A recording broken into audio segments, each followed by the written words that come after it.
Welcome to another collections unboxing video with me, Emma Daly, Director of Collections and Exhibitions here at the Seward House Museum. Today we're going to be looking at a pretty cool document that actually is on display in our new exhibit on Auburn Prison called Rooted in Reform. So if you haven't had a chance to see the exhibit yet since it opened, or maybe you rushed through and couldn't look at everything in greater detail, this will give you a little bit of a closer look at something that we have. It is a letter that is on loan to us from the University of Rochester's archives, and it was written by Frances Seward.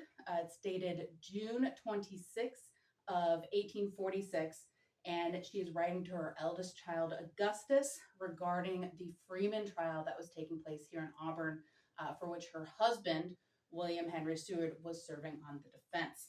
So to give you a little bit of context before we look at the letter, I'm going to turn it over to our Director of Education, Jeff Ludwig.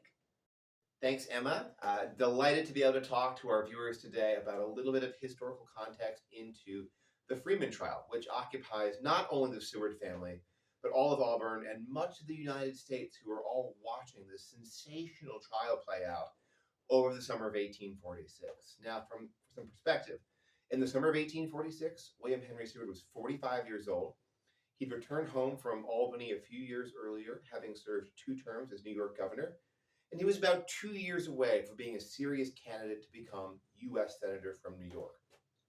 He had to recoup financial losses absorbed during his governorship. He got into incredible debt to live the lifestyle of dining room diplomacy and to live in the Canes Walk mansion, as we know.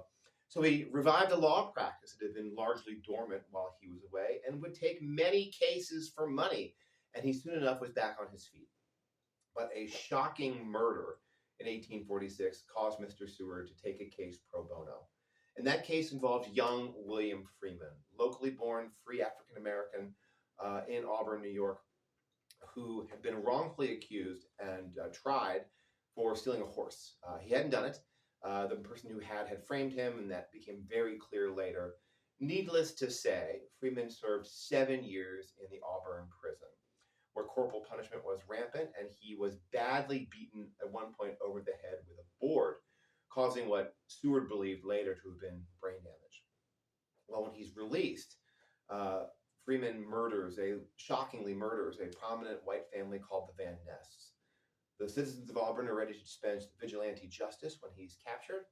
But Seward takes the case along with his law partner, David Wright, husband of Martha Coffin Wright.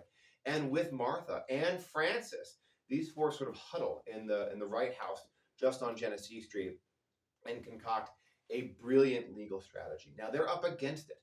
The prosecution is the son of Martin Van Buren, prominent Democrat and Seward enemy, and he's going to be playing a race-based card. He's going to essentialize Freeman down to his race and build in a racially coded, racist argument, attacking the humanity of Freeman. Seward will do the opposite in this case. He will argue impassionately that Freeman should be held up to be a man, but that's not the only revolutionary aspect of this trial. It puts Seward on the map as a lawyer, as he puts the lawyer for society, because in addition to trying to frame out the racial elements here, he innovates a new look at the so-called McNaughton defense and argues that Freeman was not of legal sound mind, and argues for a plea of not guilty by reason of insanity. And as I'll talk about a bit later, we're going to see this entire defense read aloud by one of our wonderful Seward reenactors. Before that, I'm going to pass things back to Emma to read what Frances thought was happening as she was working with her husband and watching the trial play out. The letter, I'm going to read a little snippet of it for you. So Frances writes, "The trial of Bill Freeman is now occupying the court. The preliminary question of insanity is not yet disposed of. The murder itself, without the slightest provocation or malice, would be sufficient argument to prove the insanity of the offender to a mind unbiased by prejudice or passion. Few such minds are to be found in this excited community, and I should not be surprised if the conviction and sentence of this miserable, insane man who is sinking into a state of idiocy should follow. These are the decisions of an earthly tribunal. How differently the same cases will be viewed and judged by our Heavenly Father remains for us yet to learn.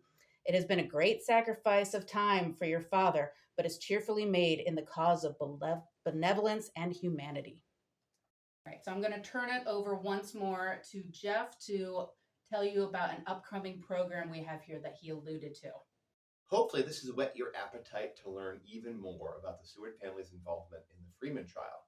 Good news! We have a program coming up on Wednesday, September 13th at 7 o'clock p.m. at the Carriage House Theater. Now, for this, one of the museum's great friends, Jack Sherman, who's a Shakespearean actor, retired federal judge, and has portrayed Seward for us on numerous occasions, is going to don his frock yet again and do a full dramatic reading of the closing summation of Seward's argument. It is not to be missed. You can get tickets at the door at the Carriage House Theater, which is part of the Hugo Museum of History and Art, or go to our website, sewardhouse.org. There may even be links in whatever medium you're using to watch this video on. Thank you.